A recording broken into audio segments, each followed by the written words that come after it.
Hey y'all, happy Christmas Eve, but this is an impromptu video because I was on Clubhouse and usually when I'm on there, I be listening most of the time. I don't always like speak up.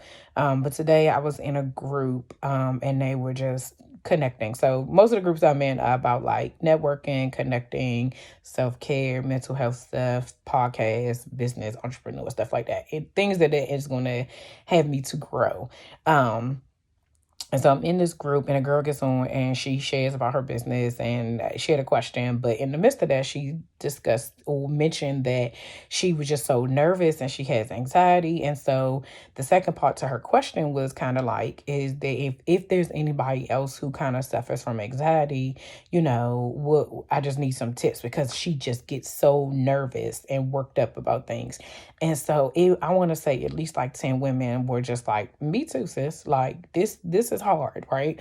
And I was just like, this is the reason why slaying self-doubt exists for me, right? Because a lot of times we think that we're doing things by ourselves. We think that we are the only ones going through whatever it is that we're going through, right? So I DM'd her on Instagram just to let her know she wasn't by herself and that I suffer from anxiety too. She asked like, what do I do? And number 1, therapy, 2, prayer, 3, what did I say? Therapy, prayer, affirmations, and breathing.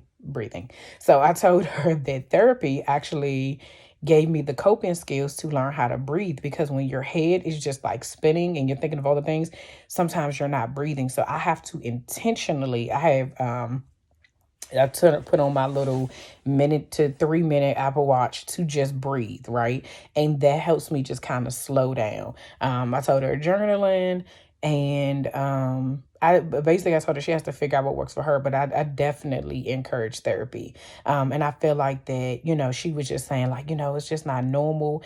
And in that moment when I was talking to her, I said, I'm realizing that we are generational curse breakers, right? Because the fact that she even shared that, which prompted 10 other women to say that you're not alone, which prompted me to say that, to reach out to her specifically. If she had not opened her mouth, she would not have received those resources. So here's this other thing about being obedient, y'all. Like, if you don't say what you need to say to get it off your chest, you do not know the people who are standing in the same fight with you, and or if someone has a resource or ways to be able to help you. So let that be a message to you. Open your mouth.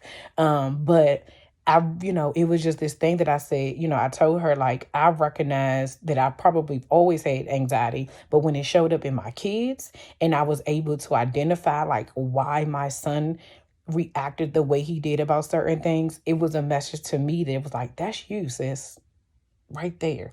And without even knowing that I had passed that down or displayed any of those things, it showed up in my face as a reflection of me to know that you have to deal with this. And now, guess what? That's a normal conversation in this house. They know I have therapy on Mondays. Oh, mommy has to go to therapy. Yep, I'm going to use your room like I am right now.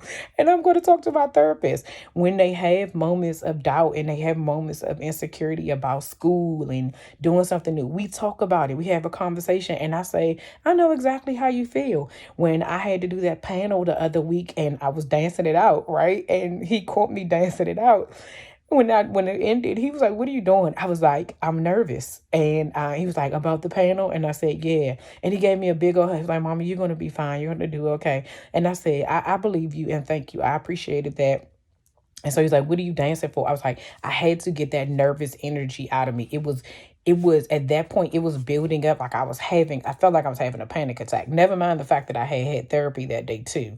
But it was in my chest and I could feel it all over my body. And I was just like, it had to go. Right. And so him being able to see that, like, it is normalized in my house. And, I really want to encourage anybody who's listening to this is to share whatever it is that you need to say. Number 1, be mindful of being obedient, because you never know how you're going to receive your blessing. And 2, normalize mental health issues, normalize sadness. I mean, like just being sad. I said this earlier to you all this year that even with the death of my mother-in-law and then my grandfather and then all the other stuff that's going on in this world. I tried to minimize just being sad. And that is not healthy for me. It wasn't healthy for my kids. And even in this season of knowing that like we're in this holiday season where things look different, like it's sad for me. It's sad for them too. We're going to make the best of the situation. However, let's just acknowledge that we're sad. It's okay. Like we're fine.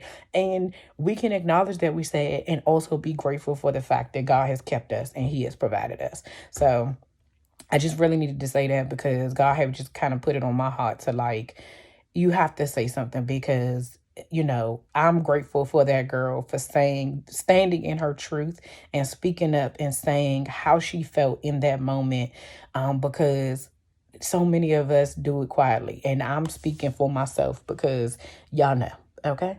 I love y'all. Anybody who is struggling, again, I recommend therapy. There are some therapists that I know of that I will put as a resource. I'm actually added to my website as well. But I've mentioned it before, of people that I know who do virtual. So wherever you at, don't let it be about the fact that you don't live in the DMV or whatever the case may be, or you live wherever. You can do that. Then they have some, like, I think it's like Better Help or Better Talk or Talk. I don't know. I'll put it down at the bottom. I was going to say the show notes, y'all. I miss podcasting.